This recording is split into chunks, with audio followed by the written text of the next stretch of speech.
तुम्ही ऐकताय radio sugar 90.8 FM, जिंदगी स्वीट हो जाए. चला घेऊ आपल्याच मनाचा शोध.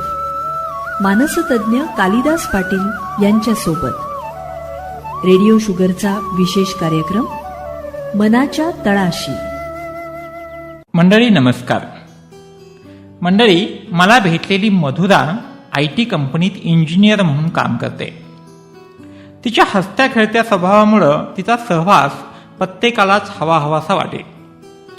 मधुरा ऑफिसमध्ये, घरी, कुठेही असो, तिच्या अस्तित्वानं तिथलं वातावरणच बदलून जाईल. अशा उत्साही मधुराचं बोलणं मात्र हळूहळू कमी होत गेलं. आपलं आयुष्य म्हणजे प्रत्येक क्षणी एन्जॉय करणं असं दिव्य स्वप्न पाहणाऱ्या, नेहमी गाणं गुणगुणत आपलं काम करणाऱ्या मधुराला अंधार अधिकाधिक प्रिय होऊ लागला. तशी तिची वेळी अवेळीची झोपही वाढत गेली. स्वतःच्या विश्वात रमणं, एकटं राहणं याबरोबरच ती आता TV, मोबाईलपासूनही दूर झाली होती. अधूनमधून तिचं पांघरुणात डोकं खुपसून रडणंही सुरू झालं. रोजचा प्रवास आणि कंपनीचं टार्गेट यामुळं फार दमून जाते, म्हणून यापूर्वी कोणी गांभीर्यानं घेतलं नाही. फॅमिली डॉक्टरांनी तसं कॅज्युअलच घेतलं. मनाला पटलं नाही तरी आजीच्या समाधानासाठी मात्र भूताकेताचं पण पाहिलं. नोकरी सोडून द्यावी म्हटलं तरी तिनं जिद्दीनं पूर्ण केलेल्या शिक्षणाचा उपयोग तरी काय.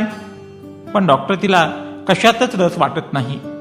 नुसती बधीर झालीये. खोदून खोदून विचारल्यावर मोजकच बोलते. माणसांमध्ये अजिबात बसत नाही. पण खरं सांगू का डॉक्टर, टॉयलेटमध्ये मात्र तासन तास बसते. मंडळी, माणूस नेहमी सुखाच्या शोधात असला तरी दुःख त्याची कधीच पाठ सोडत नाही. आपल्या आयुष्यातील प्रत्येक गोष्ट आपणाला हवी तशी होईलच असं सांगता येत नाही. आपणाला मिळालेलं अपयश, अपमान आणि मनाविरुद्धच्या असंख्य गोष्टी, मग कधी प्रेमातील अडथळा, जवळच्या व्यक्तीनं आकस्मित कायमचं सोडून जाणं, यामुळे दुःख तर होणारच. आपणाला वारंवार होणारं दुःख पेलता न आल्यानं त्याचं रूपांतर मानसिक त्रासात होतं. आपल्या आयुष्यातील अनपेक्षित चढ उतार सहन न झाल्यानं मनाला समजवता येत नाही. अशा वेळी आपली ही अवस्था मंडळी अनेकदा मधुरासारखीच होते. आपलं रोजचं जगणं मनासारखं झालं नाही तर काहीसं वाईट वाटणं, दुःख वाटणं ही सामान्य बाब आहे. पण या अवस्थेच्या टोकाला जाणं हे डिप्रेशनचं म्हणजेच नैराश्याचं लक्षण आहे. उदास मूड, शून्यात लक्ष आणि आत्महत्येचे विचार हे टोकाचं नैराश्य असल्याचं लक्षण ठरतं. मग भूक हरपणं किंवा खूप खावंसं वाटणं, अति झोप किंवा झोपच न लागणं, यामुळं काही लोकांची सकाळ किंवा संध्याकाळ खराब होते. काहींना अंधारात अधिक करमते, तर काहींना सकाळ होऊच नये अशी त्यांची इच्छा असते. डिप्रेशन हा कॉमन शब्द वाटला तरी तो मनाचा कमकुवतपणा नसतो. अनेक मानसिक, कौटुंबिक, सामाजिक बदलांच्या परिणामातून तो उद्भवतो.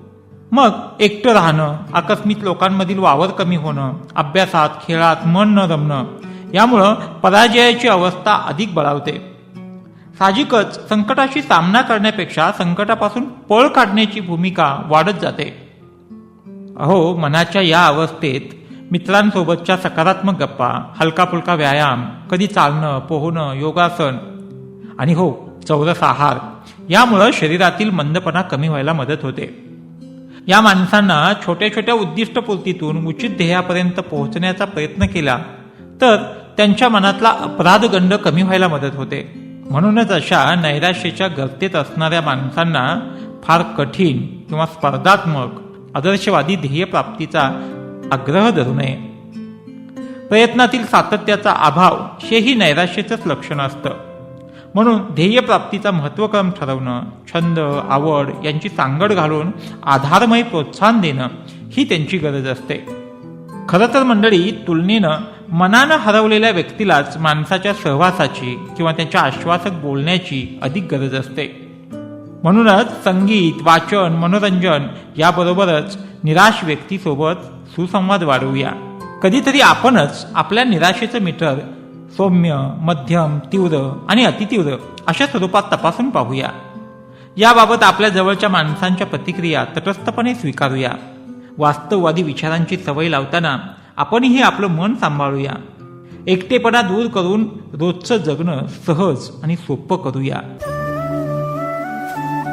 मनाच्या तळाशी सादर करते मानसतज्ञ कालिदास पाटील. ऐकत रहा रेडिओ शुगर 90.8 FM.